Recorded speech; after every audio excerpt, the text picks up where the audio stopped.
يلا بينا نعمل احلى فطير مشلتت. خسرتي كتير لو ما جربتيهوش. مورق، طري، سهل، بسيط، من غير فرد ولا عجن ولا دبكة وبهدلة ولا كمية زبدة رهيبة. تقدري تعمليه في فطار، في غدا، في عشاء، جنب طبق خضرة بقى كده، طبق مش جبنة قريش، عسل، طبق بطاطس محمرة، بيض. بصوا طري ازاي، طري جدا كان، وسهل، وما خدش والله العظيم اكتر من 10 دقايق، بس كان سخن مولع. بس الريحة والطعم خطيرة. بصوا التوريقة، بصوا مورق ازاي، وما خدش اي وقت. بصوا الجمال، اكلة سهلة كده وحلوة، تنفع في الحر وما تاخدش منك وقت ولا دبكة ولا بهدلة. شايفين توريقته وطعمه والله خطير، ولونه، كل حاجة.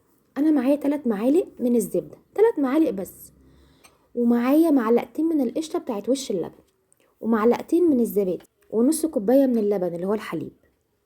دي خليط دهن يكفي لفطيرة واحدة بس، ومعلقة كبيرة من البيكنج باودر عشان التوريق، ومعلقتين كبار من السكر.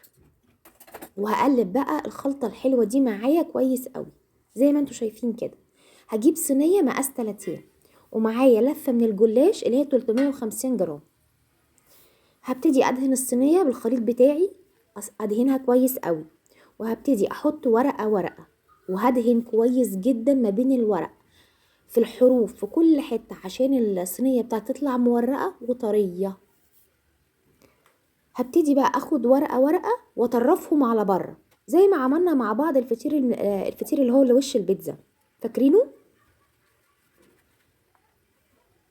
هدهن كده الورق كويس قوي بالطروف، وهبتدي الف الصينية بالورق واطرف بره الورق، وادهن كويس قوي.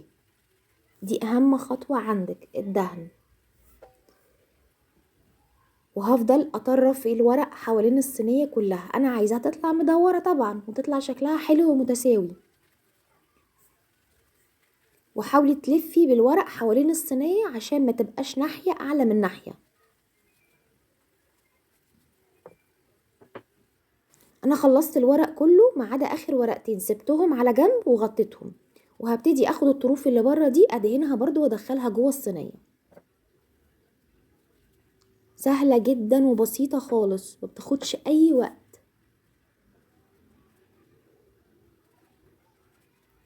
وهبتدي ادهن زي ما انتوا شايفين كده لحد ما اخلص الورق كله اللي انا مطرفاه ده كله بره. واهتم بالدهن كويس، كل طرف ادهنه حلو. خلصت كل الطروف، هاخد بقى الورقتين اللي انا كنت شايلاهم على جنب، وهبتدي احطهم فوق الوش عشان انا عايزه اخلي السطح بتاع الفطيره بتاعتي املس وناعم. وهدخل الطروف من تحت كده، وهدهن كويس قوي برضو الوش الورقه دي. هجيب الورقه اللي بعديها وابتدي برضو اسوي بيها كويس اي حته مفتوحه، وادخل لتحت. واحنا كده كده دهنين الصينيه من تحت، فالتشريبه هتطول كل الورق. عشان كده قلتلك في الاول ادهني الصينيه كويس قوي. بس كده، فاض منك خليط تشريبه، حطيه في الفريزر وطلعيه في فطيره تانية. هندخل الفطيره بتاعتنا دي على فرن متسخن على اعلى درجه حراره، اعلى درجه حراره، واكون مسخنه الفرن من اول ما بدات عشان ما تاخدش معايا اكتر من 10 دقايق. هتطلع، اديها بخة ميه واغطيها، وهتبقى طريه جدا، ومش هتاخد منك يعني والله العظيم الشغل بكل حاجه ما خدتش بالظبط بالتسويه حوالي تلت ساعه. بصوا طريه ازاي. بس اهم حاجه لما تطلع غطيها.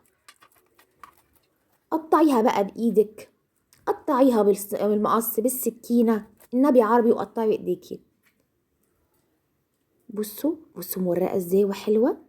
يا سلام، كانت حلوه جدا جنب المش بقى، طبق مش كده جبنه قديمه حلو، عسل ابيض، شويه عسل اسود بالطحينه. اكله حرشه وبتاكل واقتصاديه لحد ما، وبألف هنا.